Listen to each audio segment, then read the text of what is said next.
the next session is a panel of 5 experts that you can see on our screen now, and they're going to share some of their experiences relating to existing energy systems, what has gone well, what has not gone quite so well, and how we can build those learnings into the PFER programme.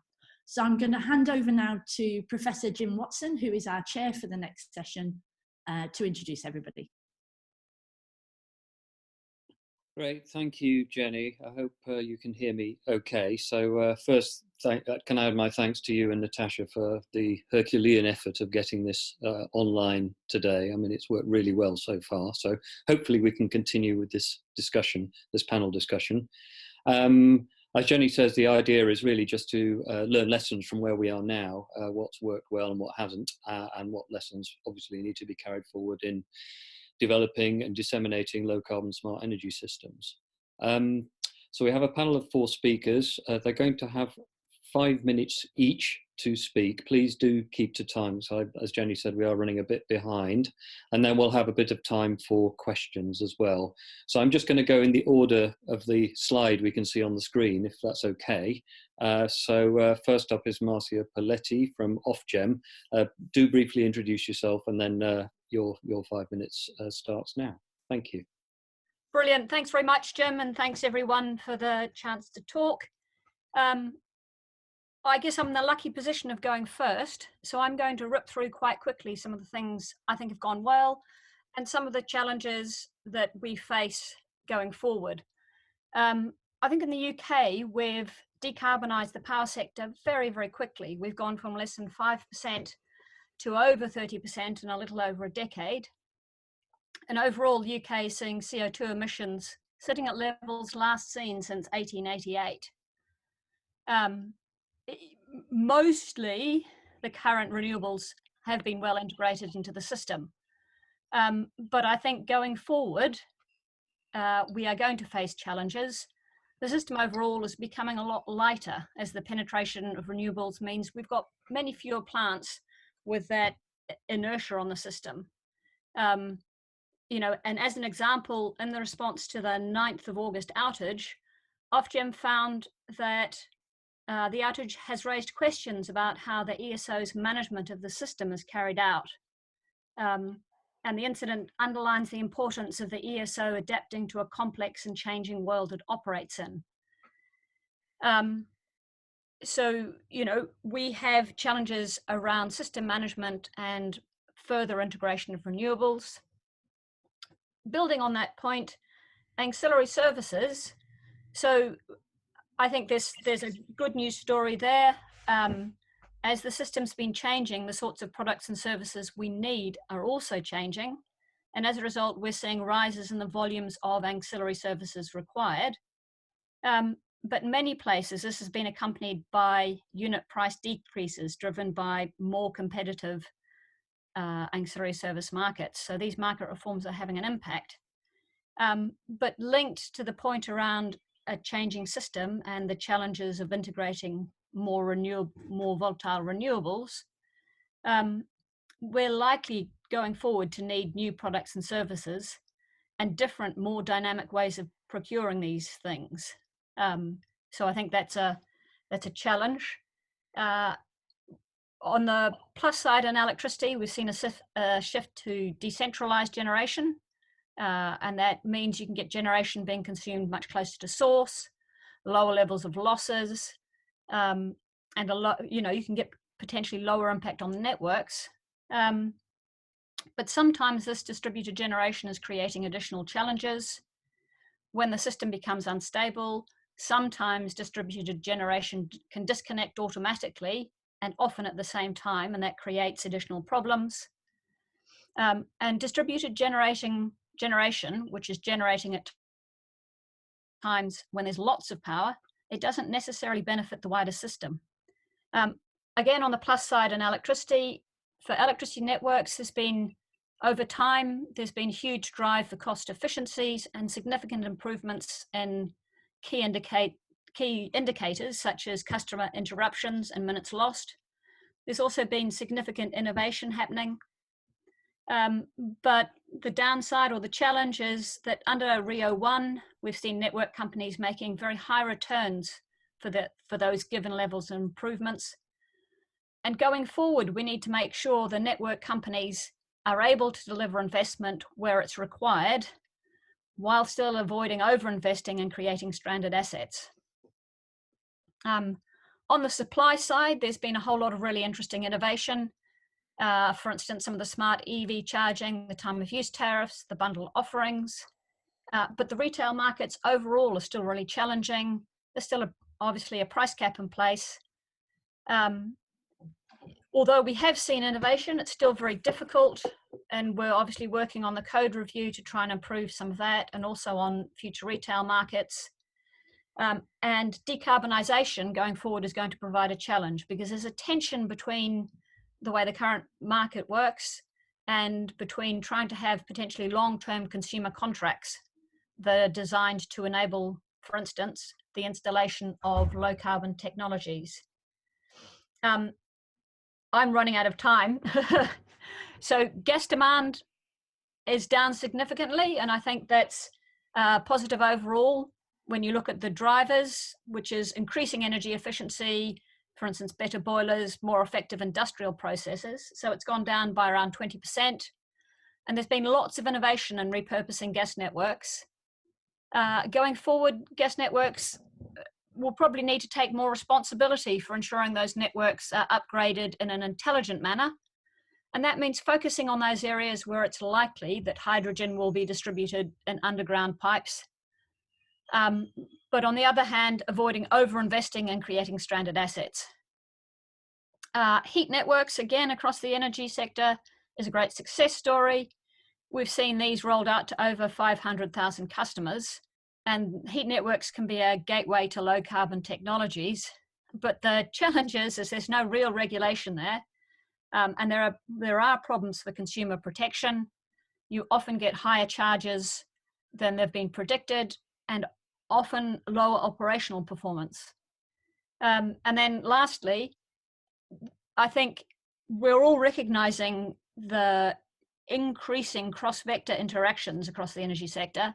And I think there's been more planning around that and more thinking. The Centre for Sustainable Energy and Energy Systems Catapult, amongst other groups, are working on robust, open and transparent modelling that identifies those lowest cost those lowest cost pathways for heat decarbonisation. And I think a number of the electricity companies are looking at cross-vector solutions across transmission and distribution. There's increasing thinking around the gas and electricity interactions.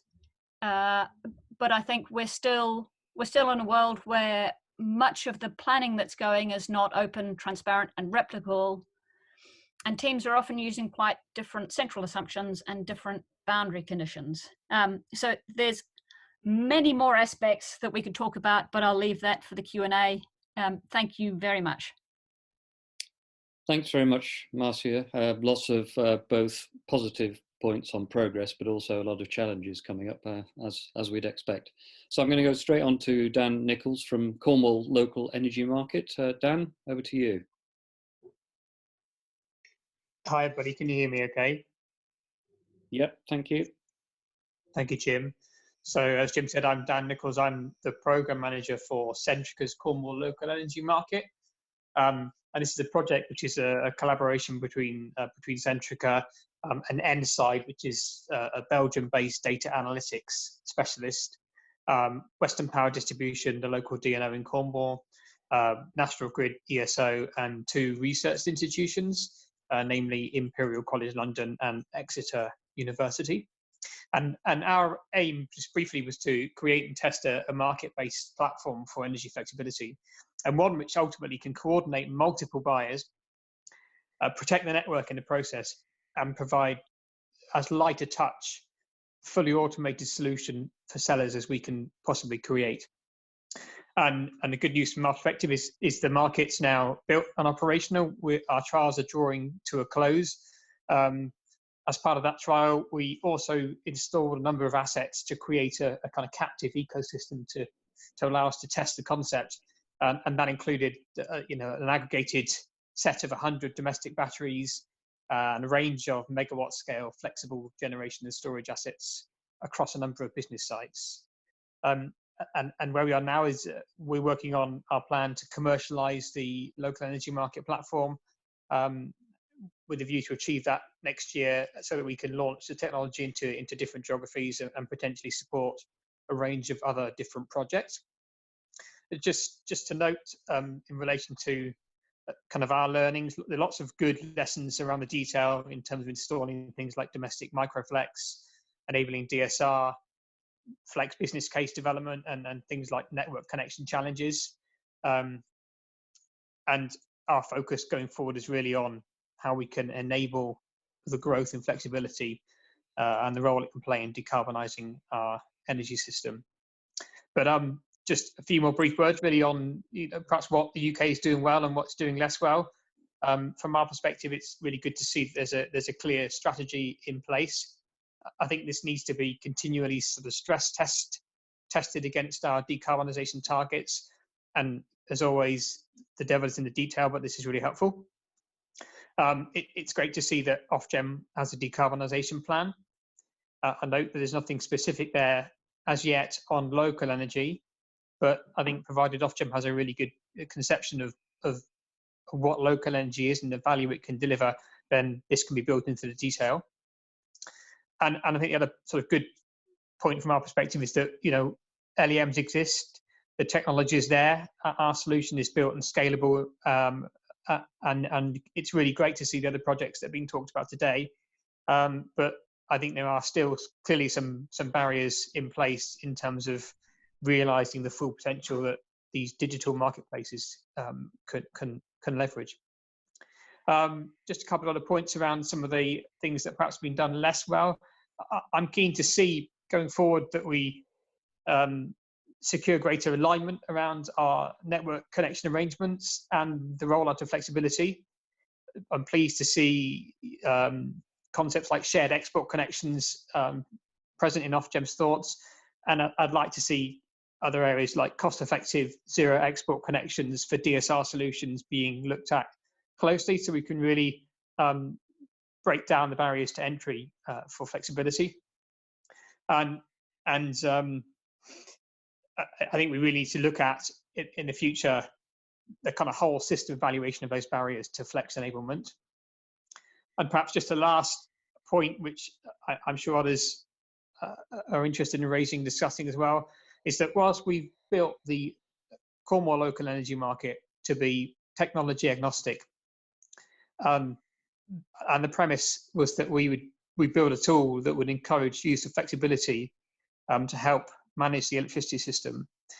There's a question mark for me about whether or not we should be longer term looking at prioritization of low carbon flex within the system.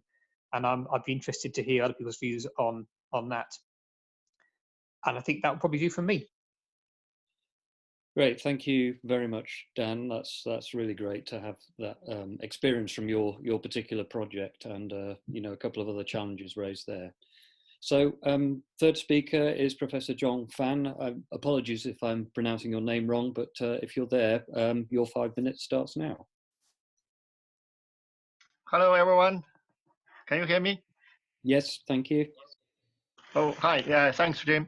Hi, everyone. I'm a professor at Keele University. So I'd just like to share our experience of this Smart Energy Network Demonstrator project, for short, SEND, on our campus, some of our experiences there. So for SEND, basically we got this funding about 50 million from BASE and also from ERDF to develop a smart energy demonstrator on our campus, working with Siemens and a number of local SMEs.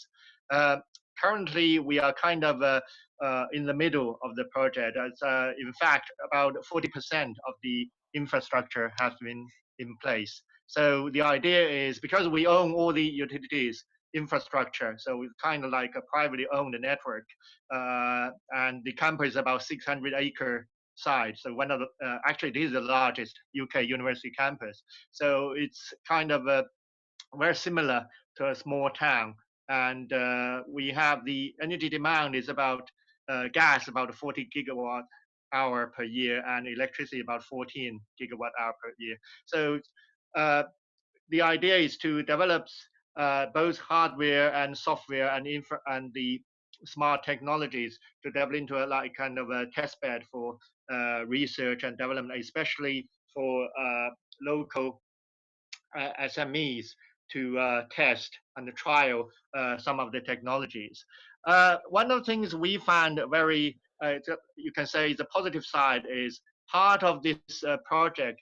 Because we are funded by ERDF, so one of the main aims of our research and development is to help local SMEs to towards their strategy, help their develop strategies towards low carbon and net zero. One of the example, for example, we are working with local SME to develop. They are actually working on. They are actually a lawnmower manufacturer, and one of the small projects we have developed is they are looking at to replace their petrol powered lawn mowers into like electricity battery powered. So we have a very nice sort of a master project to help them to do that. And the other project, also partly of this SEND program, is we are developing a data analytics, like more like predictive maintenance for local brewery. So they are looking to use digital technology to save energy and to save cost. So my point is, in a wider context, some of these smart energy programs, actually we can engage with local communities and local businesses to achieve a wider sort of vision of net zero. The other aspect is I would echo some of the previous speakers talking about data and the importance of data, because part of this SEND program, we have already started to gather a huge amount of data, both from smart meters and also from various monitoring devices in our network. So both actually multi-vector energy data, so gas, heat, and electric. So we are still currently trying to work out what is the best policy of data ownership and access. And because eventually we want to make our testbed available as a national sort of a test and research facility. So, but I think still the university and the stakeholders are trying to work out what is the best data policy for us to do that. Another example is we have another startup trying to work with us to trial their smart energy building monitoring technologies to deploy their kit around our campus. And we would welcome actually all sorts of companies to talk to us to do that, but it took us about a year or so to develop a site agreement, actually the legal paperwork for us and the company, for us to work together to enable them to deploy their technology around our buildings. So these some of the I wouldn't say barriers, but basically some of the challenges we are facing to make full use of our testbed. The other aspect I would like to say is, as part of this SEND program, we are working with Siemens to develop a so-called digital twin technology. I think this is a very popular buzzword at the moment. So the idea is, before anyone, academic or industry partner, want to try it out some of their technology on our network, perhaps they can first try their algorithms or technologies on a kind of a closed sandbox environment, which is a digital twin. So we are currently still in the development of this with Siemens. So I would imagine in about a year or so, I could report more about this feasibility and also the performance of this digital twin combined with, data analytics engine and the cloud platform, industrial IoT cloud platform. Also, we are currently developing with Siemens with this. So basically, the key message is we are still developing this smart energy testbed. We may be halfway through it. So if anybody wants to learn more or to work with us on trial your technologies, please feel free to talk to us and visit us. Thank you very much. Thanks very much, Professor Fan. That was, again, great and some real practical information. People will have seen that we've already had a few questions coming through, so I hope we can just extend the time for a few minutes to at least get through a few of those. But before we do that, our fourth speaker is Barbara Hammond from Low Carbon Hub. So over to you, Barbara, for your 5 minutes.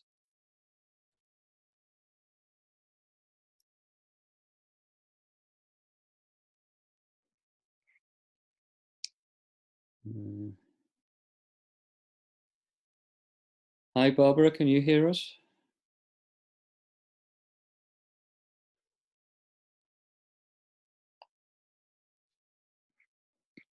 I don't know, Jenny, whether you've had any messages to say Barbara's having problems. We haven't had any messages, but we can't see her in the list either. Oh, okay, so she may not have been able to get in. Okay, well, she may join, but until she does, let's actually start with some questions for the three of you who have spoken. So Jeff Hardy from Energy Rev was quick out of the blocks, and this was a question I was going to ask with my backup as well. We hear a lot about decentralization. In fact, Marcia highlighted it as being a trend. But Jeff's question really is about the transition from national policy and regulation to local policy and regulation. So in a sense about decentralization of policies and regulations rather than just technologies. So perhaps I can ask, Marcia, how likely do you think that is, and what might it look like? And then if any of the other speakers want to chip in. But shall I start with you, Marcia, for that one? Brilliant. Thanks, Jim, and thanks, Jeff, for the question. I think it's a really interesting question. And I think at the heart of it, it's talking about, is there value in having something in terms of regulation, which is different and specific to a local level versus a national level? And I think, personally, I think if there is demonstrable value at a local level that can only be released by local regulation, then you would expect to see that evolving. I guess the caveat is I can't see at this point what that might look like. And while it's easy to see that there is huge value being created locally, I think there's not, while there are a range of barriers, I think given the rate of change and the rate of evolution around technology, generation, indeed regulation, charging, legislation, while all those pieces are in play, it's hard to see what you might do differently now. So it's an interesting idea, but let's look at the value that could create and wait until it's clear that can't be addressed within a national framework. And I think, we can see local farmers markets developing, which add value, which create products and services that consumers want, and those operate obviously within a national framework. And it's unclear why energy is going to be different at this point. Okay, thank you. Dan or Professor Fan, do you want to chip in on this one? If not, we can move on to the next question.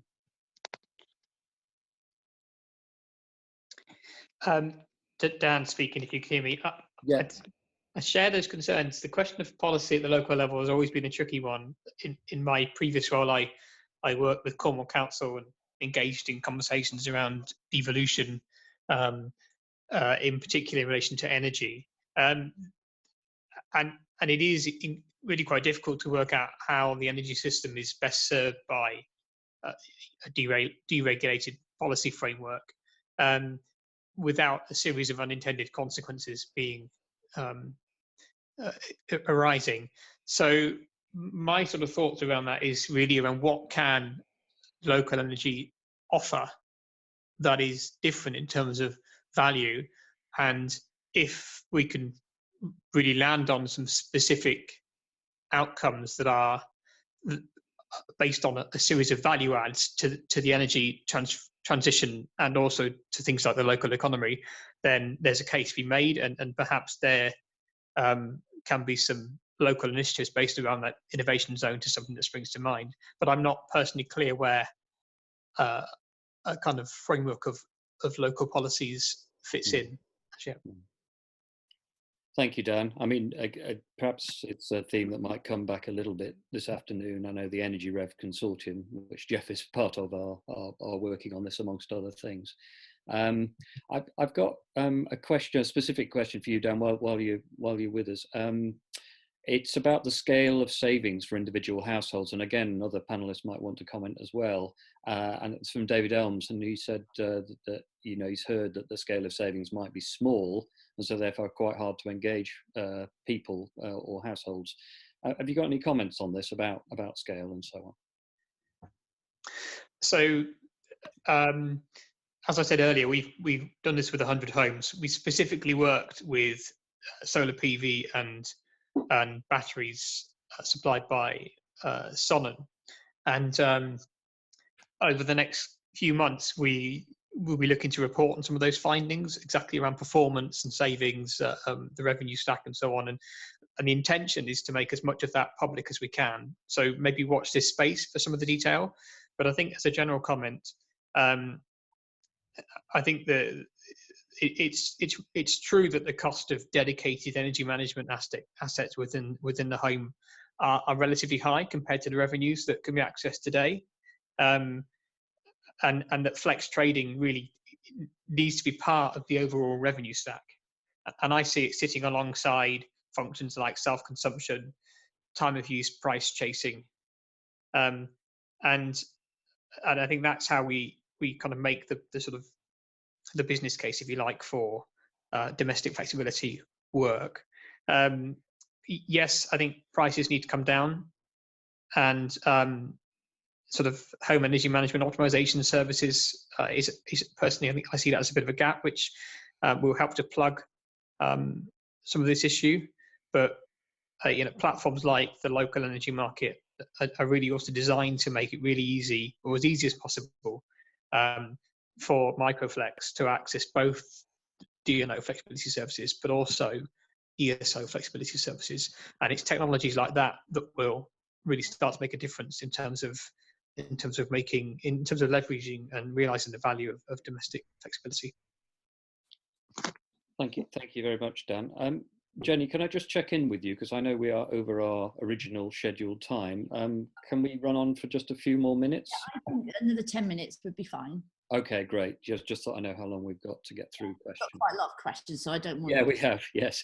I'm going to come to you, Professor Fan, now, I think, because there's a couple of rather specific questions on the Kiel project. So Simon Barnes has asked.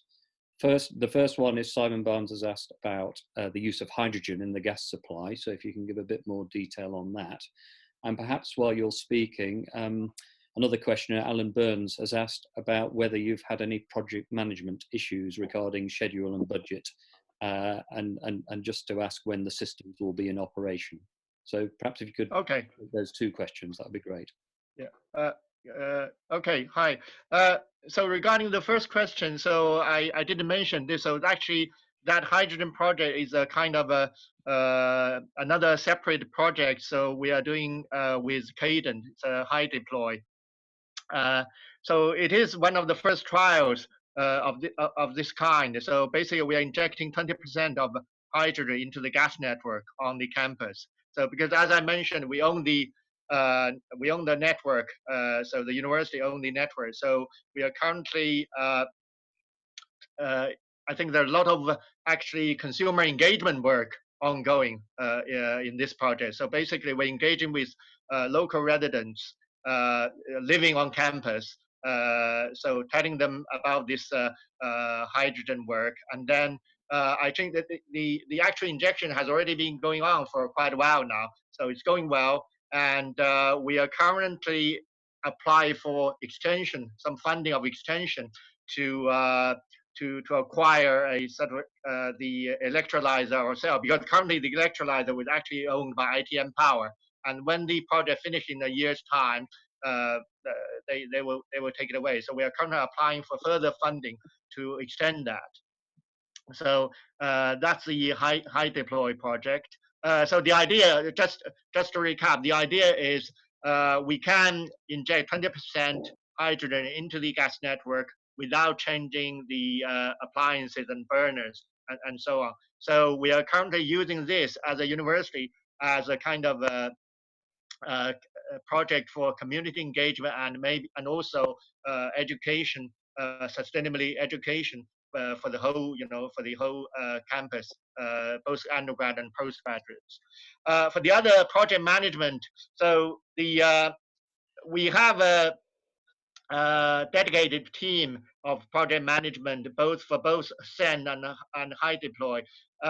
We have about 2 years ago, we have awarded the main contract to Siemens. So to do the infrastructure upgrading, put in software and hardware. So they are the main contractor to. So we will have, and also we have appointed a consultancy to provide sort of guidance and monitoring functions. So all these have been ongoing for we are currently about 40% in the whole program. Currently, we are entering a so-called soak period. So which means Siemens and the contractor, they have put in 40% of the kit, and then they are waiting for all the stakeholders to provide feedback, because eventually we want this to be a state-of-the-art testbed or demonstrator for a lot of stakeholders. So they are listening to our feedback and to our academic suggestions to see whether there's any scope for adjustment for the next 60%. Thank you. Great, many thanks for those replies. That's really helpful. I'm going to now go to, I think Francis Williamson had a question about funding of projects, and basically it is that all the projects seem to have received significant either government, EU, some funding from a public source. And the simple question is, can the speaker see a world where this isn't required and how that might happen? So any of you want to take that one, just about improving economics and lack of need in future for government funding? So again, it's a really interesting question. And I think one thing that all these projects have in common is they are trying to address and explore the complexity of the energy landscape. And I guess the hope is that providing seed funding for these projects to do that means either scaling these up or replicating them with other investors has been de-risked. Ultimately, business models will thrive and survive where they are exploiting value. And many of these projects are, tapping into the value, doing local optimization, reducing constraints on networks, better integrating renewables. All those things have value. And the idea is that these pilots do sort of proof of concept and enable further investment. So yes, I can definitely see a world where these sorts of things go forward without public subsidies. Great, thanks.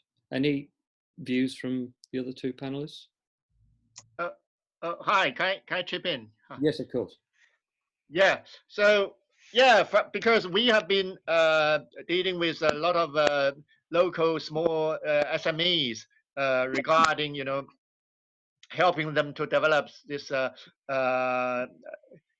carbon neutral net zero strategies. I can see a lot of them have this are willing to change their practices, business practices, or develop their technologies towards that direction. But again, I think there's a lack of firstly, lack of funding, and secondly, lack of resources or skills. So I think that I really can see a key role the university can play if we can get government support, either EU or the UK government, to make this happen. So in fact, part of this SEND project is a so-called this new Kio deal. The whole basically because the Kio the area, the Stoke Trent is a less developed area. So we have this funding from ERDF and from the local government to develop as part of this clean energy initiative to actually to help local businesses to move up the value chain in a way. So to obviously one of the directions is low carbon clean energy. So that's certainly helps. And just perhaps if I can say a few words on that. Right, thank you very much. I mean, in the case of Cornwall local energy market, clearly high level, high intervention rate funding was critical to de-risk that investment. So, that's an important factor that we were all faced with today. And it's important to be honest about that. But what I would say going forward is we really need to look at now not replicating what we've already funded. So the future funding should really think through where the gaps are, what we already have, and how we can leverage those concepts that have been proven going forward to make greater strides.